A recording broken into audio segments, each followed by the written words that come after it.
बच्चों अब सबसे important topic root mean square velocity. आखिर रूट मीन स्क्वायर वेलोसिटी का फार्मूला कौन सा होता है? क्या square root 3 pressure upon rho, क्या square root 3 KT upon small M से मुराद गिवन मास, जैसे कि कहते हैं ना 20 ग्राम या 30 ग्राम गिवन है किसी गैस का, और या फिर root mean square velocity equal to 3RT upon capital M यानी मॉलिक्यूलर वेट। जैसे हाइड्रोजन का 2 होता है, ऑक्सीजन का 32 होता है, ये तो फिक्स होता है, और ये जो हमें दिया हुआ होता है स्मॉल एम। तो भाई कौन सा फार्मूला करेक्ट है? तो तीनों ही फार्मूले करेक्ट है, ठीक है, तीनों ही करेक्ट। पहली हमसे किस से यही आ जाती है। अब देखो, root mean square velocity directly proportional किसके हुई? Square root of pressure, square root of temperature. Very very important, pressure के भी स्क्वायर रूट और टेम्परेचर के भी स्क्वायर रूट। लेकिन यही रूट मीन स्क्वायर वेलोसिटी किस किस के इनवर्सली प्रोपोर्शनल हो गई? वेल एक रो के, गिवन मास और मॉलिक्यूलर मास, तो इनके इन्वर्सली वो भी स्क्वायर रूट के रिलेशन के हिसाब से होती है। Very very important. अब देखो कितनी MCQs इससे सॉल्व होंगी, बहुत सारी। वेल पहला क्वेश्चन दिया है पास पेपर का, root mean square velocity of molecule of gas at absolute temperature T is proportional to 1/T। नहीं भाई T, नहीं भाई T स्क्वायर, हाँ रूट T। अभी तो देखा है हमने किसके डायरेक्टली प्रोपोर्शनल है? रूट T, यानी आंसर हो गया ऑप्शन डी। अगले MCQs पे आते हैं। The root mean square of gas molecule is the same for all gases at same temperature. ऐसा तो कुछ नहीं होता भाई, depends on mass of the gas molecule and its temperature.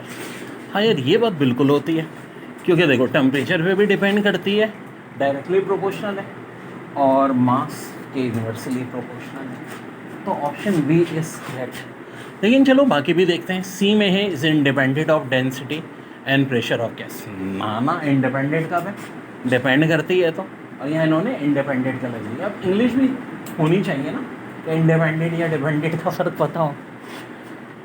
और डी में कह रहे हैं depends only on the temperature and volume of the gas. ऐसी भी कोई कहानी नहीं है, टेम्परेचर पे ज़रूर डिपेंड करती है, वॉल्यूम से तो कोई ताल्लुक नहीं है। और जबकि यहाँ का है डिपेंड ओनली ऑन। अच्छा, खाली अगर डिपेंड ओनली ऑन टेम्परेचर दिया होता तब भी गलत होता। टेम्परेचर पे तो डिपेंड करती है, but not only on temperature. Temperature के अलावा भी तो कितनी चीज़ों पे करती है, प्रेशर पे, डेंसिटी पे, गिवन वेट, मॉलिक्यूलर वेट। इस चैप्टर का सबसे important topic root mean square velocity. यार देखो इसके 3 फार्मूले होते हैं। एक होता है 3 pressure upon rho square root में, एक 3 KT अपॉन एम, के से मुराद फिर बोल्ट्जमैन कांस्टेंट, और एक होता है 3RT अपॉन एम। अब वेल यार ये स्मॉल एम और कैपिटल एम में क्या फर्क है? स्मॉल एम होता है गिवन मास, कैपिटल एम होता है मॉलिक्यूलर वेट। इसकी एग्जांपल करा रहा हूँ, 5 पेपर में आएगा क्वेश्चन, अब उसके टेंशन ना लें। हाँ एक चीज़ देखो, ये कौन कौन सी value root mean square velocity के डायरेक्टली प्रोपोर्शनल है? तो वो होंगी जो कि ऊपर होंगी, प्रेशर और टेम्परेचर। के और आर को इसलिए कंसीडर नहीं कर रहे तो कांस्टेंट वैल्यू है भाई। प्रेशर ज़्यादा होगा तब भी रूट मीन स्क्वायर वेलोसिटी बढ़ेगी, टेम्परेचर ज़्यादा होगा तब भी रूट मीन स्क्वायर वेलोसिटी बढ़ेगी। लेकिन कहानी में ट्विस्ट कहाँ आता है? जब हम बात डेंसिटी, गिवन मास और मॉलिक्यूलर मास की करते हैं। इनसे रूट मीन स्क्वायर वेलोसिटी का क्या रिलेशन है? इनवर्स, यानी कि डेंसिटी ज़्यादा तो रूट मीन स्क्वायर वेलोसिटी कम। हाँ जी, गिवन मास ज़्यादा तो रूट मीन स्क्वायर वेलोसिटी कम, और मॉलिक्यूलर वेट ज़्यादा तो भी रूट मीन स्क्वायर वेलोसिटी कम। इन सूरतों में रूट मीन स्क्वायर वेलोसिटी ने क्या होना है? कम। तो मेरे भाई बहुत इंपॉर्टेंट है, आगे बहुत इंपॉर्टेंट चीज़ और होने वाली है यहाँ तक नोट। जो न्यूमेरिकल आया था कि अगर प्रेशर 3 टाइम बढ़ा दें और टेम्परेचर भी 3 टाइम बढ़ा दें तो रूट मीन स्क्वायर वेलोसिटी कितने टाइम बढ़ेगी? वाल क्या सवाल है? प्रेशर भी 3 टाइम बढ़ाएं और टेम्परेचर भी 3 टाइम बढ़ाएं तो रूट मीन स्क्वायर वेलोसिटी कितने टाइम बढ़ेगी? तो डेयर ज़रा ये देखो फार्मूले में हम कहते हैं कि it is directly proportional to square root of pressure. 3 time बढ़ने का मतलब है रूट 3 टाइम बढ़ जाएगी। और सिर्फ प्रेशर ही नहीं बढ़ रहा, टेम्परेचर भी बढ़ रहा है। टेम्परेचर भी कितने टाइम बढ़ रहा है? 3 टाइम। तो टेम्परेचर के लिए भी सेम रिलेशन है ना स्क्वायर रूट में। तो टेम्परेचर की वजह से देखो ये जो 3 रूट 3 बढ़ी प्रेशर बढ़ने की वजह से, ये √3 टेम्परेचर बढ़ने की वजह से। ओवरऑल कितनी बढ़ेगी? √3 मल्टीप्लाई बाय √3 यानी कि 3 times. Root mean square velocity कितने टाइम बढ़ जाएगी? 3 टाइम बढ़ जाएगी। ये होती है बेस्ट चॉइस क्वेश्चन। दोबारा सवाल वही है, रूट मीन स्क्वायर वेलोसिटी किसकी सबसे ज़्यादा है या किसकी सबसे कम है? आप बोलोगे सर अभी तो हमने कराया था, यही 4 कंपाउंड थे। लेकिन मेरे भाई अब कहानी अलग है।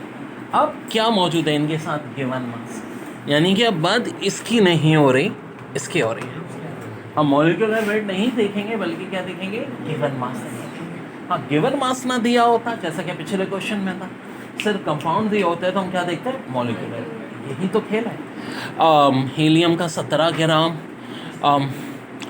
सल्फर डाइऑक्साइड 13 ग्राम, कार्बन डाइऑक्साइड 15 ग्राम, अमोनिया 7 ग्राम। सबसे कम इस वक्त किसका गिवन मास है? अमोनिया का। तो रूट मीन स्क्वायर वेलोसिटी सबसे ज़्यादा किसकी होगी? अमोनिया की। मॉलिक्यूलर वेट से कोई ताल्लुक नहीं है। और सबसे ज़्यादा गिवन मास किसका है? हीलियम का। तो सबसे कम रूट मीन स्क्वायर वेलोसिटी इस केस में किसकी होगी? हीलियम की, 17 ग्राम। बड़ा अच्छा सवाल है। Temperature of an ideal gas is heated from 100 Kelvin to 1600 Kelvin. Root mean square speed of its molecule increase by there 100 से 1600 केल्विन हो रहा है। और आपसे पूछ रहे हैं इस सूरत में रूट मीन स्क्वायर वेलोसिटी कितने है? अब देखो, पहली बात तो ये है कि 100 से 1600 होने का मतलब है कि शुरू में 100 था, अब 1600 हो गया। कितने टाइम बढ़ा? 1600 को डिवाइड कर दो 100 से, तो इसका मतलब है बढ़ा 16 time. 16 time. Well temperature 16 time बढ़ा, तो टेम्परेचर की relation root mean square velocity के साथ क्या है? √T, यानी कि √16 टाइम, यानी कि रूट मीन स्क्वायर वेलोसिटी बढ़ी है 4 टाइम्स। अब अगर इन्होंने पूछा होता कितने टाइम बढ़ी, तब तो मेरा आंसर बड़ा आसान था, 4 टाइम आ जाता। लेकिन इन्होंने घुमाया सवाल में देखो, कह रहे हैं root mean square speed of its molecule increase bye.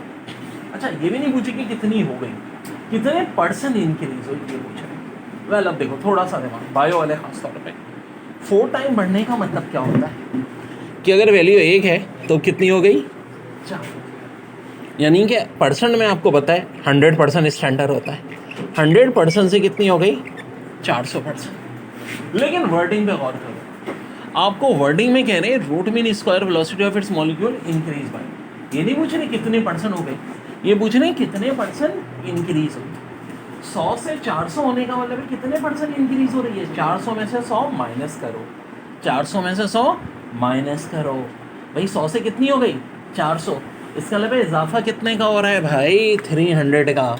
Answer होगा 300%। Very correct. दोबारा देखो, टेम्परेचर 100 से 1600 हुआ था, 1600 को हमने 100 से डिवाइड किया, 16 आ गया, 16 का रूट लिया जो कि 4 आ गया, 4 टाइम्स। 1 से हो गई 4, 1 से 4 होने का मतलब क्या है?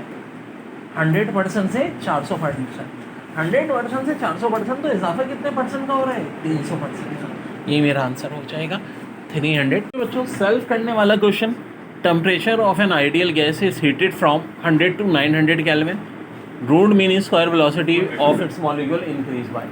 जी वैसे ही 900 को 100 से डिवाइड करते हैं, 9 आता, 9 का रूट 3 आता, 1 से 3 यानी 100 से 300%, तो इजाफा कितने का होता है? 200%। कीजिएगा खुद से भाई। बहुत बहुत इम्पोर्टेंट है हीट का चैप्टर, और हीट में सबसे जो इम्पोर्टेंट है वो मेजरिंग स्केल। एक होता है सेंटीग्रेड, एक होता है केल्विन, एक होता है फ़ारेनहाइट। 3 नाम तो आपके जाने पहचाने। जो फ्रीजिंग पॉइंट है सेंटीग्रेड में वो होता है 0 डिग्री, और 100 डिग्री सेंटीग्रेड इसका बॉइलिंग पॉइंट होता है। केल्विन की अगर बात करो तो 273 डिग्री सेंटीग्रेड इसका मेल्टिंग पॉइंट है, 373 डिग्री सेंटीग्रेड इसका बॉइलिंग पॉइंट है। यानी कि फ्रीजिंग पॉइंट और बॉइलिंग पॉइंट में कितने का डिफरेंस है? 100 डिग्री का, चाहे वो सेंटीग्रेड हो चाहे केल्विन।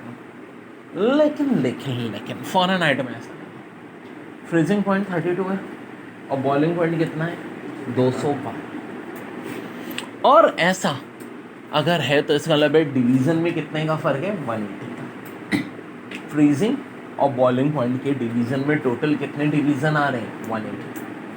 और एक बच्चों जो इंटर की बुक में तो नहीं लेकिन एप्टीट्यूड टेस्ट में आता है, रैंकिन में फ्रीजिंग पॉइंट होता है 491.67 और बॉइलिंग पॉइंट होता है 671.67, यानी कि रैंकी में भी टोटल कितने डिवीज़न होते हैं 180। फ्रीजिंग पॉइंट और बॉइलिंग पॉइंट के दरमियान में कितने होंगे 180। Very very important. जो मोस्ट इंपॉर्टेंट एमसीक्यूज, किस टेम्परेचर पे केल्विन और फ़ारेनहाइट आपस में इक्वल होते हैं? तो 574.25। और जो मैंने न्यूमेरिकल दिया था, यकीनन आप सबने वैल्यू निकाली होगी। सेंटीग्रेड की वैल्यू जब -40 तो फ़ारेनहाइट की वैल्यू भी -40, यानी सेंटीग्रेड और फ़ारेनहाइट इक्वल किस पे होंगे -40 पे। चाहे आप, अब एक बात सुनो, आप फ़ारेनहाइट की जगह यहाँ -40 पुट करके एक काम आप करो, सेंटीग्रेड निकालो, -40 है। और एक दफ़ा क्या करो जी, 574.25 फ़ारेनहाइट लो, यहाँ पुट करो, केल्विन की वैल्यू यही आएगी। और एक बार केल्विन की जगह क्या पुट करो 574.25, तो फ़ारेनहाइट क्या आएगा 574.25 ही आएगा। अच्छा, फार्मूले की प्रैक्टिस भी हो जाएगी यूज़ करने की, और जब यूज़ करोगे तो याद भी हो जाएगा, और ये भी याद रहेगा कि केल्विन और फ़ारेनहाइट कब आपस में इक्वल है और सेंटीग्रेड और फ़ारेनहाइट कब इक्वल है। हाँ, सेंटीग्रेड और केल्विन किस टेम्परेचर पे आपस में इक्वल होंगे? हाँ जी, कौन है कितने पे इक्वल होंगे सेंटीग्रेड और केल्विन? बेटा दिल तो अभी कर रहा है कि नाहुल मनकूस से मशहूद करने का सबको। अल्लाह के बंदे हो और बंदियों, ये देखो सेंटीग्रेड और केल्विन में 273 का फ़र्क है। जब कोई मल्टीप्लिकेशन का निशान ना हो, प्लस माइनस का फ़र्क हो, तो वैल्यू कभी आपस में इक्वल नहीं होगी। कभी अपने अब्बा के इक्वल हो सकते हो, इसमें नहीं हो सकता है, ठीक है। जितने अब्बा तुमसे बड़े हमेशा रहेंगे। सेंटीग्रेड केल्विन कभी इक्वल नहीं होंगे, क्योंकि फार्मूले में कहीं मल्टीप्लाई या डिवाइड का निशान नहीं है। यहाँ देखो मल्टीप्लाई डिवाइड के निशान है, कहीं ना कहीं जाके इक्वल होंगे। यहाँ देखो मल्टीप्लाई डिवाइड का निशान है, कहीं ना कहीं जाके इक्वल होंगे। टेम्परेचर स्केल में डिफरेंट चीज़ें पूछते हैं कि जब केल्विन 0 होगा तो सेल्सियस कितना होगा, सेंटीग्रेड कितना होगा, और एक और चीज़ होता है रैंकिन कितना होगा। तो देखो केल्विन जब 0 होता है तो रैंकिन भी 0 होता है। ये टेम्परेचर कहलाता है एब्सोल्यूट 0। सेल्सियस की एक्यूरेट वैल्यू -273.15 है। फ़ारेनहाइट की भी जो बिल्कुल एक्यूरेट है, वैसे तो -459 ही लिख लेते हैं, -459.67 है। वेल, जब फ़ारेनहाइट 0 होगा तो केल्विन 255.37, सेल्सियस -17.78 और रैन की 459.67। और जब सेल्सियस 0 होगा तो केल्विन 273.5, फ़ारेनहाइट 32 और रैंकी होगा 491.67। देखिए बड़ा अच्छा सवाल है। The temperature of 100 gram of water is to be raised from 13 to 90 degrees centigrade by adding steam to it. Calculate the mass of steam required for this purpose. Latent heat of steam equal to, अच्छा ये value याद होनी चाहिए, 540 kilo calorie पर के जी। अलग से MCQs भी आ चुके हैं। अब देखो होगा क्या, heat loss by steam is equal to heat gain by water. अब होता क्या है कि स्टीम का टेम्परेचर 100 होता है, ठीक है। जब मिलाया हमने पानी में तो पानी का टेम्परेचर तो 13 से 90 हुआ, स्टीम का क्या हुआ 100 से 90 हो गया। अच्छा, अब सबसे पहले तो जब भी स्टीम की बात आएगी, स्टीम के मास को हम लेटेंट हीट ऑफ फ्यूजन से मल्टीप्लाई करेंगे जो फिक्स है 540, फिर mass of steam multiply by specific heat जो कि 1 होगी, स्टीम या वाटर दोनों की सेम ही होगी ज़ाहिर है, और टेम्परेचर हो गया 100 से 90। अब देखो यहाँ क्या हुआ, यहाँ से 540, 100 माइनस 90 10, 540 और 10 को प्लस कर लो तो ये तो 550 हो गया, ठीक है, जो कि उधर जाके डिवाइड हो जाएगा। अच्छा, यहाँ दिलचस्प बात है कि मास ऑफ वाटर, ज़ाहिर स्पेसिफिक हीट वाटर की भी 1 होगी, और ये 90 माइनस 13 कितना हो जाएगा, ऑफ कोर्स 77 हो जाएगा। अब मैथ्स के रूल के तहत हम ये करेंगे, 550 इधर डिवाइड किया, अब देखो 550 का 0 और ये 0 कैंसिल, 55 और 77 कटेगा 11 के टेबल से, यहाँ 7, 10 को 5 से काटा 2 7 ज़ा 14 gram is your answer. Very important ये रिजल्ट। देखिए बहुत अहम है। While measuring the thermal conductivity of liquid we keep the upper surface hot and lower surface cool so that, तो इसका करेक्ट ऑप्शन क्या होगा? तो बहुत सारी बातें हो सकती हैं, कन्वेक्शन में भी स्टॉप या कन्वेक्शन टेक प्लेस मोर। तो देखो हम बात हो रही है कि मेजरिंग थर्मल कंडक्टिविटी, ठीक है, of a liquid, we keep the upper part hot and lower part cool so that convection क्या होता है भाई, देखो सॉलिड से जो निकल रही होती है हीट वो कंडक्शन, और जो लिक्विड से होती है वो कन्वेक्शन। तो अगली एमसीक्यूज है, it is hotter at same distance over the top of fire than it is on the side of it mainly because. तो जी convection takes more heat upward जी, यानी आग के बिल्कुल ऊपर, फर्ज करो ये आग है, अब मैं इससे ऊपर के जितने डिस्टेंस पे मेजर करता हूँ, अगर इसके सामने या राइट लेफ्ट पे इतने डिस्टेंस पे हमें इतनी गर्मी महसूस नहीं होगी जितनी ऊपर होगी, क्यों? रीज़न है convection takes more heat upward. तो बड़े इंपॉर्टेंट की पॉइंट्स है भाई जो एमसीक्यूज में है। Which of following statement is wrong? Rough surface are better radiator than smooth surface. तो ये बात तो सही है, हमसे तो रॉन्ग पूछ रहे हैं ना भाई। देखो rough surface are better radiator than smooth surface, highly polish mirror like surface are very good radiator. नहीं, ये बात गलत है, ऐसा नहीं होता, क्योंकि हाईली पॉलिश मिरर जो सरफेस है वो गुड रेडिएटर नहीं होती, वो हमेशा क्या होती है, बैड रेडिएटर होती है। तो हमारा आंसर तो ये हो गया, लेकिन चलो बाकी भी पढ़ ही लेते हैं ना। Black surface are better absorber than white one, ये तो करेक्ट है, हमसे तो रॉन्ग पूछिए। Black surface are better radiator than white one, हाँ जी बेटर रेडिएटर भी होती है। तो देखो सारी स्टेटमेंट गौर से देखो और इनको नोट करके रखो कि भाई करेक्ट स्टेटमेंट कौन सी है, रॉन्ग कौन सी। कल को ये भी तो आ सकता है which of following is correct statement, तो तीनों करेक्ट स्टेटमेंट है, ठीक है। कौन सी ए सी डी, और रॉन्ग कौन सी है बी वाली, highly polish mirror like surface are very good radiator.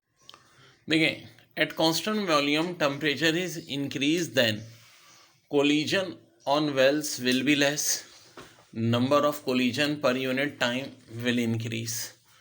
तो number of collision per unit time will increase, ये हो जाएगा। at 0 Kelvin which of following properties of gas will be zero? Kinetic energy, potential energy, vibrational energy, density. तो answer क्या होगा, kinetic energy. Okay जी, बहुत बहुत important. For diatomic gas CV equal to 5R upon 2, therefore gamma for this gas is। देखो एक बात याद रखो, CV प्लस कैपिटल R यानी यूनिवर्सल गैस कांस्टेंट CV के बराबर होता है। अब CV क्या होती है, molar specific heat at constant volume. CP क्या होता है, molar specific heat at constant pressure. तो डेयर जब इनको प्लस करोगे तो CP की वैल्यू 7/2R आ जाएगी। तो देखो आप गैमा तो होता है CP अपॉन CV, 7/2R को जब डिवाइड करोगे 5/2R से तो RR और अपॉन का 2 कैंसिल होगा और आएगा 7/5। तो कौन सा ऑप्शन हो जाएगा, ऑप्शन सी। अच्छा सवाल है कि outer space there are 10 molecules per cm3। Okay जी, on an average and the temperature there is 3 Kelvin, the average pressure of this light gases. तो देखो यार फार्मूला होगा प्रेशर का NkT/V, नंबर ऑफ मोल्स तो आपको दिए हुए हैं 10, ठीक है, मॉलिक्यूल लेवल के यहाँ पे याद रहे कि अगर यहाँ R होता है तो बात हो रही होती है नंबर ऑफ मोल्स की, चूंकि K है तो इसका मतलब मॉलिक्यूल की बात हो रही है, 10 मॉलिक्यूल हो गए। बोल्ट्जमैन कांस्टेंट की वैल्यू ये होती है 1.38 × 10⁻23। टेम्परेचर दे रहे हैं 3 Kelvin। वेल वॉल्यूम का है cm3, तो cm3 को जब मीटर क्यूब में कन्वर्ट करेंगे तो हो जाएगा 10⁻⁻6। अब डेयर बड़ी अहम चीज़, क्योंकि क्यूब की बात हो रही है, ठीक है, सीएम को मीटर में नहीं कर रहे, cm3 को मीटर क्यूब में कर रहे, कि ये जो 10 का एक जीरो है इस -23 को -22 कर देगा, और ये जो नीचे की पावर -6 से ऊपर जाएगी +6 हो जाएगी, -22 और +6 क्या हो जाएगी -16। 10 की पावर -16 और 3 को 1.34 से मल्टीप्लाई करो, तो अब देखो -16 का एक ही दो ऑप्शन है, सी और डी।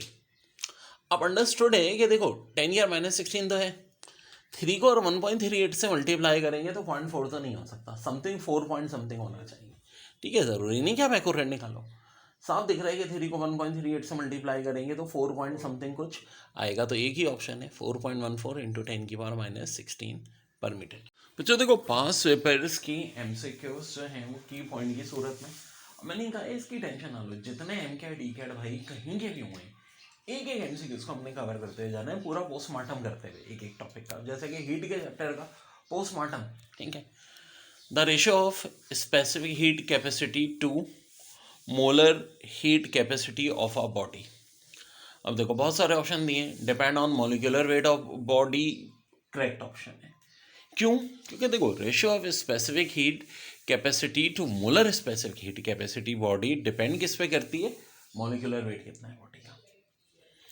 दूसरा है the root mean square speed of molecule of gas at absolute temperature T is proportional to, तो होता है अंडर रूट टी के। और अंडर रूट टी जितना ज़्यादा रूट टी होगा, फर्स्ट करो टेम्परेचर 9 टाइम बढ़ा तो 9 का रूट होता है 3, root mean square velocity 3 time बढ़ेगी। फिर एक और बड़ा अच्छा है root mean square speed of gas molecule depends on mass of gas molecule and its temperature. बिल्कुल जी, टेम्परेचर पे भी करती है और मास पे भी करती है, मास के इन्वर्सली प्रोपोर्शनल होती है। फिर कह रहे हैं इफ़ के इज बोल्ट्जमैन कांस्टेंट, बड़ी अच्छी एमसीक्यूज है। Average kinetic energy of gas molecule eight absolute temperature, तो ये होती है 3/2 kT। के से मुराद बोल्ट्जमैन कांस्टेंट, टी से मुराद temperature in Kelvin. The quantity PV upon kT represent number of molecules in a gas. याद रहे कि अगर ये पीवी के नीचे आरडी होता तो नंबर ऑफ मोल्स की बात होती, लेकिन चूंकि के है तो इसका मतलब बात किसकी हो रही है? मॉलिक्यूल्स की हो रही है। वेरी वेरी इंपॉर्टेंट है। ठीक है, एग्जाम में ये आया था कि बोल्ट्जमैन कांस्टेंट की वैल्यू क्या होती है? ये होती है के equal to R upon N A, और 1.38 into 10⁻⁻23 joule per molecule per kelvin इसका यूनिट है। तो बहुत सारी ऐसी एमसीक्यूज आई हैं। बहुत बहुत इंपॉर्टेंट टॉपिक है एक्सपेंशन। अब एक्सपेंशन दो टाइप की होती है हीट से, एक लीनियर, एक वॉल्यूमेट्रिक। आपकी कोर्स की होता है। देखो अगर आप फॉरेन बुक्स देखो तो वहाँ जो है वॉल्यूम के लिए बीटा नहीं गैमा यूज़ होता है, और बीटा एरिया के लिए होता है, और वहाँ एरिया जो है ज़ाहिर है वो ट्वाइस ऑफ अल्फा होता है। लेकिन आपको जो कुछ करना है वो ज़ाहिर है अपनी बुक के हिसाब से करना है, ये बात भी बताता जा रहा हूँ मैं साथ साथ आपको। अब एक रॉड है जिसकी इनिशियल लेंथ L1 है, उसमें इजाफा हुआ डेल एल का, तो फाइनल लेंथ आ गई L2 जो कि बराबर होगी L1 प्लस डेल एल के। ये जो डेल एल है बराबर हो जाएगा अल्फा L1 डेल टी के। हम ये भी कह लें कि अल्फा बराबर हो जाएगा del L divide by L1 del T. L2 बराबर हो जाएगा L1 1 plus alpha del T के, और V2 बराबर हो जाएगा V1 1 plus beta del T. तो वेरी वेरी इंपॉर्टेंट। और फिर वही बात कि बीटा इक्वल टू 3 अल्फा। अब इससे रिलेट क्या क्या क्वेश्चंस होंगे, क्या क्या होंगे, ये हम पूरा डिस्कस करेंगे। पहले कर लें यहाँ तक ज़रा नोट डाउन करें। ओके बच्चों, पास पेपर का बड़ा अच्छा सवाल। लेंथ दी हुई है 10 मीटर, टेम्परेचर 25 डिग्री सेंटीग्रेड और final temperature 35 degree centigrade. Del L length में इजाफा कितना होगा पूछ रहे हैं। वेल बड़ा ही तरीके का सवाल है, बहुत प्यारा सवाल है। डेल एल का फार्मूला हमें पता है भाई, अल्फा L1 डेल टी। तो जी डेल टी तो 25 और 35 का फ़र्क 10 हो गया। अब यहाँ देखो स्टील की वैल्यू अल्फा की, मैंने कहा था बहुत आती है अल्फा की वैल्यू, स्टील की आती है 11 इंटू 10⁻⁻6। अब जनाब खेल लेंगे, बिल्कुल खेल लेंगे। 2 ज़ीरो हैं, ज़ीरो हमेशा माइनस पावर को खाते हैं। कितना खाएंगे? जितना है, 2 हैं तो 2 खा जाएंगे। ये हो जाएगी 11 इंटू 10⁻⁻4। अब आपको भी स्टैंडर्ड एक नोटिफिकेशन मैथ्स की पता है, ऑप्शन में अगर ये दिया है, हो सकता है ये दिया हो तो बेस्ट है, लेकिन वो इस तरह नहीं देते। वो ये करते हैं कि 11 को इस तरह लिख देते हैं 1.1 इंटू 10। ठीक है ना, ये देखो ना 1.1 को अगर 10 से मल्टीप्लाई करें तो 11 ही आएगा। बायो वाले खास तौर पे इस बात को समझो। 1.1, अब यहाँ 10⁻+1 और ये -4 तो कितनी हो जाएगी? -3। और डायरेक्ट एम कैट वाले ये देख लो कि भाई 10⁻⁻4 से -3 हो जाएगी अगर डेसिमल को हम कहाँ शिफ्ट करेंगे? यहाँ पे। तो फाइनल आंसर आ गया 1.1 इंटू 10⁻⁻3। ओके प्यारे बच्चों, अब ज़रा बोर्ड पे देखो। अल्फा की ये वैल्यूज़ होती हैं जो इम्पॉर्टेंट है, सबसे ज़्यादा तो स्टील की आती है 11 इंटू 10⁻⁻6। फिर लेड की आती है 29 इंटू 10⁻⁻6, कॉपर की 17 इंटू 10⁻⁻6, ब्रास की 19 इंटू 10⁻⁻6, अल्मोनियम की। एग्जाम में ये भी पूछ चुके हैं कि भाई अल्फा की वैल्यू अल्मोनियम की क्या होगी, स्टील की क्या होगी। हालांकि मेरे हिसाब से भी ये ज़्यादती है, लेकिन हर लेयर पेपर में आते हैं सवाल। तो ये 5 अल्फा की वैल्यूज आपको याद होनी चाहिए। सबसे ज़्यादा पेपर में कौन सी आती है, स्टेज। और यहाँ ये भी करते हैं कि न्यूमेरिकल देते हैं, तो बाज़ों का ही होता है कि वैल्यू दी हुई हो, वरना नहीं दी हुई होती। तो ये 5 वैल्यूज आपको अल्फा की याद होनी चाहिए। डियर, पहली बात तो देखो, दोबारा इस बात को समझ लो कि Cp minus Cv equal to R में R होता है मोलर गैस कांस्टेंट, और इसकी वैल्यू होती है 1.98 कैलोरी पर मोल पर केल्विन। और जब हम Pv इक्वल टू nRT की बात करते हैं तो R होता है यूनिवर्सल गैस कांस्टेंट, और इसकी वैल्यू होती है 8.31 joules per mole per kelvin. So Cp minus Cv equal to R में ही हम ये वाली वैल्यू लेते हैं R की। देखो बेसिकली बात तो एक ही है, कैलोरी को आप कन्वर्ट कर लो जूल में, जूल को कन्वर्ट कर लो कैलोरी में। तो अब देखो, दो बड़ी अहम इक्वेशन है theoretical. Average translational kinetic energy molecule, इसका फार्मूला होता है 3/2 KT। KT से मुराद ये KD फाटक नहीं है, अदालत ड्रामे वाला, ठीक है, मेरा पसंदीदा ऐसा है। K से मुराद बोल्ट्जमैन कांस्टेंट। हाँ, मैं खुद एडवोकेट हूँ, उसको अपना गुरु मानता हूँ। और एवरेज ट्रांसलेशनल काइनेटिक एनर्जी मोल की ये होती है 3/2 RT। RT से मुराद, यहाँ R से मुराद कौन सा वाला कांस्टेंट है, PV इक्वल टू nRT वाला, यानी यूनिवर्सल गैस कांस्टेंट, यानी जिसकी वैल्यू होगी 8.31। ठीक है, बोल्ट्जमैन कांस्टेंट की वैल्यू भी बता चुका हूँ, 1.38 इंटू 10 की पावर -23। 1.38 इंटू 10 की पावर -23। तो कहते हैं कि up to the beginning of 19th century heat was consider as a weightless fluid called, यानी कि 19th सेंचुरी के बिगिनिंग में, यानी सन 1800 समथिंग, क्या कहा जाता था, हीट जो है वेटलेस फ्लूइड है। फ्लूइड गैस और लिक्विड दोनों के लिए वर्ड यूज होता है। कॉल्ड टेम्परेचर, सेंटीग्रेड, एनर्जी या कैलोरी। तो इसका जो consider as a fluid called क्या कहलाता था, कैलोरी। बड़ी दिलचस्प बात है, इसको कहा जाता था कैलोरी। अब बोलोगे सर कैलोरी तो आज एक हीट का यूनिट है, बिल्कुल होता है जी। वैसे जो सरकारी यूनिट होता है, SI यूनिट, वो जूल्स है हीट का।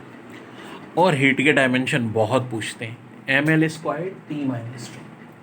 ml स्क्वायर T-2 हीट के अलावा किसकी डायमेंशन है, एनर्जी की, एनर्जी की, और वर्क डन की, और टॉर्क की। ओके बच्चों, बोल्ट्जमैन कांस्टेंट स्मॉल के से जाहिर करते हैं, बराबर होता है R/Na। R of course universal gas constant, Na Avogadro number.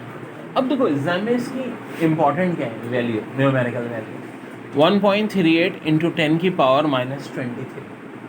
और यूनिट भी पूछ लेते हैं, यूनिट होता है जूल्स पर मॉलिक्यूल पर। वेल एक और चीज़ जो लोगों को इतनी नहीं पता, PV इक्वल टू NKT, ये पूछा जाएगा इस इक्वेशन को कहते हैं। तो इस इक्वेशन को कहते हैं इक्वेशन ऑफ स्टेट, या MCQs आ जाए इक्वेशन ऑफ स्टेट क्या होती है, तो क्या होती है जी, PV इक्वल टू NKT। देखो बेटा, बड़ा हैम है, the root mean square speed of gas molecule. Option A है depends on mass of gas molecule and its temperature. Depends on mass of gas molecule and its temperature. Option B है is same for all gases at same temperature. और option C दिया है is independent of density and pressure of gas. तो इसका correct answer है option A, the root mean square speed of gas molecule depends on mass of gas molecule and its temperature.